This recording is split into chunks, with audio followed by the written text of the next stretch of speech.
Master என்னதான் work out போட்டாலும் muscle gain ஆகவே மாட்டேன் மாஸ்டர். என்ன ஒர்க் அவுட் பண்ணாலும் மசில் ஏற மாட்டேங்குதா? சரி, புரோட்டீன் ஃபுட்லாம் கரெக்டாக எடுக்கிறியா? அதெல்லாம் கரெக்டாக தான் சார் எடுத்துட்டு இருக்கேன். முட்டை சிக்கன்லாம் கரெக்டாக தான் எடுத்துட்டு இருக்கேன். சரி, புரோட்டீன் பவுடர் தனியாக எடுக்கிறியா? எடுத்து தான் சார் இருக்கேன். என்ன புரோட்டீன் எடுக்கிற? ஹார்லிக்ஸு. ஹார்லிக்ஸு ஹார்லிக்ஸில் புரோட்டீன் யார் சொன்னா? அதான் ஆடு போட்டுட்டு இருக்காங்களே, அதை தான் நான் 25 வருஷமா சாப்பிட்டுட்டு இருக்கேன். டேய், அது சின்ன குழந்தைங்க குடிக்கிறதா?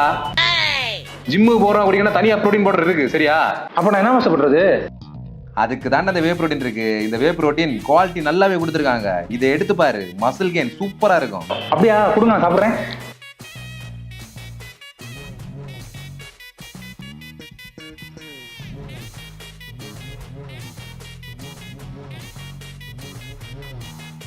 என்ன மாஸ்டர் குல்பீஸ் மாதிரி இருக்கு? குல்பி மட்டும் இல்லடா, ரோஸ் மில்க், சாக்லேட், இந்த மாதிரி எக்கச்சக்கமான பிளேவர்ஸ் இருக்குடா. அப்படியா? அப்ப நான் அதை வச்சுக்கிறேன்.